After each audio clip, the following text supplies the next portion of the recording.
What's going on, everyone? If you want to improve your movement in Black Ops 6, you clicked on the right video. I'm going to be going over all the correct settings, classes, and movement methods. And at the end of this video, I'm going to be showing you the biggest movement mistake that you might have already made in Black Ops 6. If you like this type of content, then drop a like, drop a subscribe, and let's get right into the video. Now, the settings that you're going to want to use for Omnimovement in Black Ops 6 are over here on controller and then movement.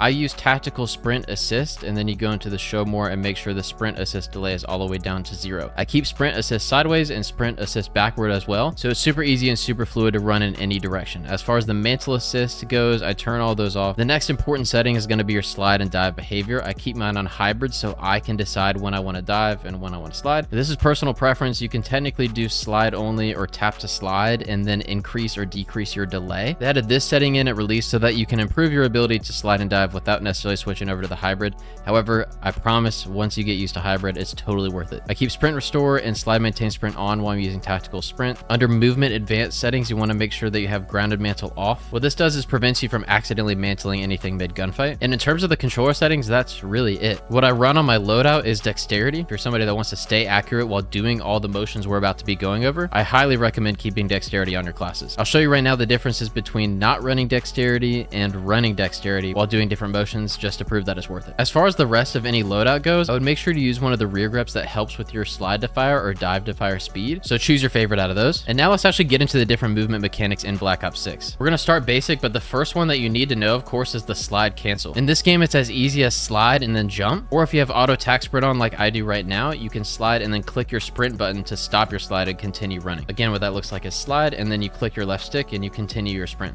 Only 2 buttons that you have to press. It's super easy to slide cancel in this game, and of course with the Omnimovement, you can do it in any direction, left, right, or even backwards. Once you have the slide cancel down and incorporate it into your gameplay, of course you want to mix in having your L trigger so that you're aiming down sights as you're slide canceling. What you can do to extend this even further, let's say you're challenging somebody that you know is on this head glitch here. Instead of slide canceling and ending up at this head glitch or in front of this head glitch, you can long slide and continue to ADS the entire time that you're there. And this is a drastically different chow coming from closer rather than long sliding and completely breaking their aim assist as they're on that heady. This works especially well if they know where you're coming from and are more likely to predict a short slide rather than a long slide. On top of those, what you can also do is a slide to prone, and y'all are gonna love this one because it's only 1 button. Now keep in mind this won't work if you have tap to slide or tap to dive on, but if you have the hybrid setting on or if you have slide only on, the only thing that you have to do from sprint is hold down the circle button and you'll instantly go into the drop shot position. And it doesn't seem like much right now, but we're gonna pair this with another movement method here in a bit that is actually the most broken movement mechanic in all of Black Ops 6 right now. You'll want to use this in similar circumstances to when we use the long slide because it is the long slide. However, if I had to pick this movement method in game,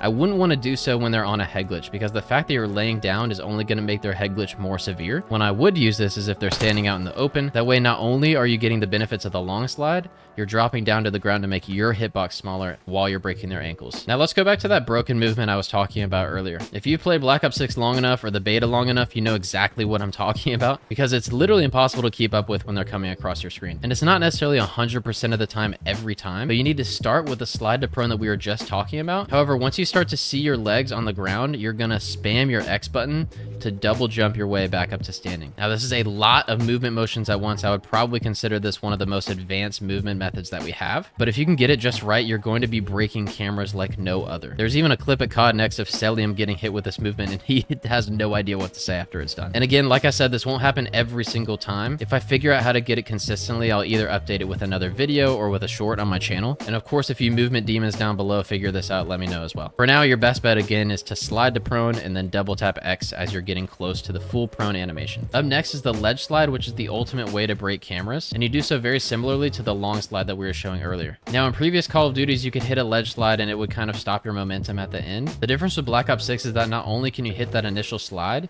you can continue to slide afterwards thanks to Omnimovement. So if I slide off this ledge and then tap slide again while I'm in midair, you'll see I essentially double slide and continue my momentum in whatever direction I'm facing. Now even on something this height, you can slide off of it and continue that slide as you land. And from the opponent's POV, they're going to be expecting you to stop as you hit the ground. So continuing that momentum is going to break cameras like you've never broken them before. I'd use this pretty much anywhere across the map as a way of keeping your momentum in directions that they're not going to be expecting. Master this and I promise you'll get some of the most satisfying kills on Black Ops 6. One thing I need to mention as well is snaking. It's back. Hopefully Treyarch can fix this because it's some of the most busted movement I've ever seen. And apparently it's so bad that I can completely see over the head glitch while it's nearly impossible to see me from the other side, especially if the head glitch is taller than the one that I'm snaking on right now. What we're going to talk about next is the dive, and although this doesn't seem terribly complex just talking about it, finding out when and how to use it in game is super important for breaking ankles and changing up how you move, especially when you get caught off guard. So of course you have the dive and you have those attachments like we were talking about earlier, but the important thing with those dive to fire attachments to keep in mind is that there still is a delay from when you dive to when you can shoot. With those attachments on, it looks like that. So if you're challenging somebody that you know is on this head glitch earlier, if you start your dive here, you're going to be in the air for a while before you can actually shoot them off the heady, giving them time to adjust where you are in the air and land a couple shots on you before you can shoot back. Instead, if you know somebody's on this head glitch and want to chow them with a dive, start your dive earlier so that the second that you can see them, you're already shooting at them. This is going to make a world of a difference in a game like Call of Duty, where kills are decided in a matter of milliseconds. Now, the next thing that we're going to talk about is the Omni dive, which is super helpful if you get caught off guard. For example, if you see someone in your peripheral while you're not aiming at them, you want to completely change up your positioning to chow them. It sounds and looks a lot easier when you're doing your dive while sprinting in the direction that you want to dive in. Of course, that seems super intuitive in the moment, but it doesn't always work out that way in game. Now, the way I'm going to be showing this keeps your momentum as you're running forward and allows you to do that while diving in any direction, not just forward. This is more so a reactive movement mechanic, and we'll talk about the same thing a little bit later with sliding as well. Up next is the dive cancel, or the ledge dive, which is returning in Black Ops 6. This is a super popular movement mechanic in Modern Warfare 3, however, it's completely different in the current Black Ops 6. What this looks like is finding a ledge and spacing out your dive so you catch it on the descent of your dive, rather than catching it too soon where it'll just throw you over. This takes a lot of practice, and you'll need to know what different heights you're going to do it from. It cancels your dive so that you land on your feet, rather than continuing the dive all the way through and landing on your side. What this is most useful for is higher balconies, where you don't want to suffer the negatives of how long it takes you to stand up after landing your dive. If you can time it up so that you hit the ledge, you'll land on your feet instead, and you'll be able to keep moving super quickly, rather than, like I said, diving all the way through and landing on your side. Although, wait, I accidentally hit that ledge right there. Hold on, that was kind of neat. This is what I meant to show you. If you continue your dive all the way through, you're stuck on your side for a little bit before you can stand up and continue moving. But I actually really like that chow here where you hit this ledge and then you're standing up. That's kind of fire. Definitely going to keep that in mind. And now let's get to that huge movement mistake that I was talking about earlier. And it's how you respond to catching somebody in front of you. Now let me show you how most of you respond, myself included. If I'm running along here and somebody hops up behind this head glitch, what I'm going to do is aim in and jump as I shoot them, or I'm going to slide cancel forward and shoot them as they pop up on that head glitch. Now let's take a look at how Shotzi responds. What I put. He just slid like 1,000 miles an hour sideways. What he's doing in that clip is using his slide cancel to reactively break his opponent's camera. If you slide cancel directly at somebody that catches you sprinting, your positioning doesn't move from their standpoint, and it's not going to make you any harder to kill. Now instead, quickly change your direction and slide cancel in a direction that's actually going to change the way they aim at you. This will keep your momentum similarly to how we showed in diving earlier, but it will apply it in a direction that actually breaks your opponent's aim. Now, if you're still having trouble with movement and aim and want to learn how to play claw like I do, check out this tutorial here for more, and thank you for watching.